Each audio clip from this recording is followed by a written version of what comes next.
Hello friends, இன்னைக்கு first sentence, நான் கடைக்கு போறேன், உனக்கு ஏதாச்சும் வேணுமா? ஸோ இது எப்படி கேட்கலாம்? இதில் ரெண்டு சென்டென்ஸ் இருக்கு இல்லையா? நான் கடைக்கு போறேன், உனக்கு ஏதாவது வேணுமா? நான் கடைக்கு போறேன் அப்படிங்கிறத I am going to the shop, to you want any thing அப்படின்னா உனக்கு ஏதாச்சும் வேணுமா அப்படின்னு கேட்கறது. இன்னைக்கு டின்னர் என்ன? பொதுவாகவே டின்னர் சாப்பாடு அப்படின்னாலே லேடிஸ் தான் சமைப்போம். ஸோ வீட்டிலேருந்து ஆஃபீஸ்லேருந்து வரவங்க இன்னைக்கு டின்னர் என்ன செஞ்சுருக்க அப்படின்னு சொல்கிறத what's for dinner.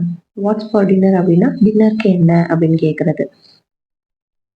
Today two night அப்படின்னா இன்னைக்கு நைட் டின்னர் என்ன அப்படின்னு கேட்கறத what's for dinner tonight அப்படின்னு கேட்கலாம். இல்லை டின்னர் என்ன அப்படிங்கிறத சிம்பிளாக வாட்ஸ் ஃபார் டின்னர் அப்படின்னு கேட்கலாம். இது எல்லாம் எங்களுடையது. ஒரு திங்ஸ் வந்து இருக்குன்னு வைங்களேன், அந்த திங்ஸ் வந்து இது எல்லாமே என்னோடது அப்படின்னு சொல்லுவாங்க இல்லையா?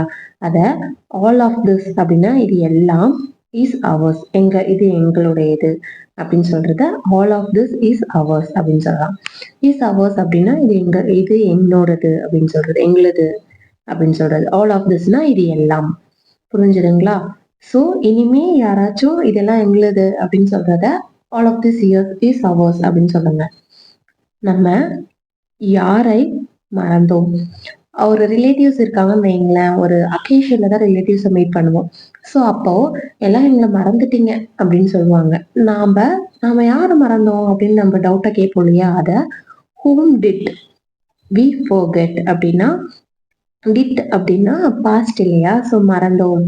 whom did we forget? நாங்க யாரை மறந்தோம், நம்ம யாரை மறந்தோம் அப்படின்னு நம்ம யோசிக்கிறது. இன்னும் முடியல ஒரு விஷயம், இல்ல ஒரு ப்ராஜெக்ட், இல்ல ஏதோ ஒரு திங்ஸ் இன்னும் அது முடியல, இன்னும் கண்டினியூ ஆயிட்டு தான் இருக்கு, ஸ்டில் கண்டினியூ, இன்னும் முடியாம தொடர்ந்துட்டே இருக்கு அப்படின்னு சொல்லுவாங்க இல்லையா? இன்னும் முடியல அப்படின்னு சொல்றத எப்படி சொல்வோம்? இன்னும் முடியல, நாட் ஃபினிஷ்ட் எட். ஏன்னா இது ஃபினிஷோட பாஸ்ட் ஃபார்ம் என்ன? ஃபினிஷ்டு. ஸோ நாட் ஃபினிஷ்ட் எட் அப்படின்னா இன்னும் முடியல, இன்னும் எதுவுமே முடியல, இன்னும் எதுவும் முடியல, இன்னும் பண்ண வேண்டியது நிறைய இருக்கு, இல்ல இன்னும் பார்க்க வேண்டியது நிறைய இருக்கு, இந்த மாதிரி சொல்லுவாங்க இல்லையா? அதுதான். இதைதான் நான் சொன்னேன், இதைதான் நான் சொன்னேன். ஒருத்தர் அட்வைஸ் பண்ணிட்டு இருக்கும் போது கண்டிப்பா இன்னொருத்தர் சொல்லுவாங்க, இதைதான் நானும் சொன்னேன் அப்படின்னு சொல்லுவாங்க. இல்லைன்னா நாம ஒரு விஷயம் சொல்லியிருப்போம், இன்னொருத்தர் இன்னொரு விஷயம் சொல்லியிருப்பாங்க. ஸோ அதுவும் அதுவும் நம்ம சொல்றது லைட்டா சிங்க் ஆச்சு அப்படின்னா இதைதான் நானும் சொன்னேன் அப்படிங்கிறத this is what I said. This is வாட்னா இதுதான் ஐ செட், நானும் சொன்னேன் அப்படின்னு சொல்றது. This is what I said அப்படின்னா இதுதான் நானும் சொன்னேன் அப்படின்னு சொல்லுவோம் இல்லையா? அதுதான் இந்த சென்டென்ஸ். நெக்ஸ்ட், யாரோ வருகிறார்கள். ஸோ நம்ம வீட்டில் புதுசாக ஒரு வீட்டுக்கு போயிருப்போம். இல்லை அப்படின்னா நமக்கு தெரியாதவங்க ஒருத்தர் வராங்க அப்படின்னா நம்ம வீட்டில் போய் மதர்ஸ் கிட்ட என்ன சொல்லுவோம்? அம்மா கிட்ட, இல்லை அப்பா கிட்ட, இல்லை யார்கிட்டயோ போய் யாரோ வராங்க, யாருன்னு தெரியல அப்படின்னு சொல்லுவோம் இல்லையா? அதை someone is coming, someone is coming அப்படின்னா யாரோ வராங்க அப்படின்னு சொல்றது. நெக்ஸ்ட் சென்டென்ஸ் என்னன்னு பார்க்கலாமா? நெக்ஸ்ட், ஒரு பர்சன் கண்டிப்பா வந்து அந்த பர்சன் சொல்ற பேச்சு நம்ம கேட்கவே மாட்டோம்.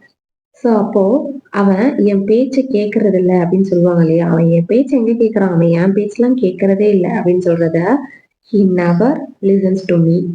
he never listen அப்படின்னா நான் சொல்றது கேட்கறது இல்லை அப்படின்னு சொல்றது. to me நான் சொல்றத. நீ அங்க போறியா?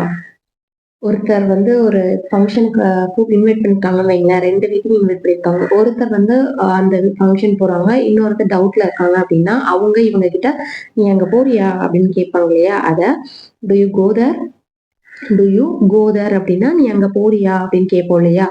அது டு யூ கோ தேர் அப்படின்னா நீ அங்க போறியா அப்படிங்கிறது. எல்லாம் டு யூ கம் ஹியர் அப்படின்னா நீங்க வரியா அப்படின்னு சொல்லி கேட்கறது. ஐ ஹோப் உங்களுக்கு இந்த சென்டென்சஸ்லாம் ரொம்பவே யூஸ்ஃபுல்லாக இருந்திருக்கும் அண்ட் பிடிச்சிருக்கும்னு நினைக்கிறேன். இந்த மாதிரி டெய்லி யூசிங் சென்டென்சஸ் நம்ம சேனல் நிறைய இருக்கு, பிளேலிஸ்ட் செக் பண்ணி பாருங்க. மறக்காம சேனலை சப்ஸ்கிரைப் பண்ணிக்கோங்க. Stay tune for next video. Tata bye.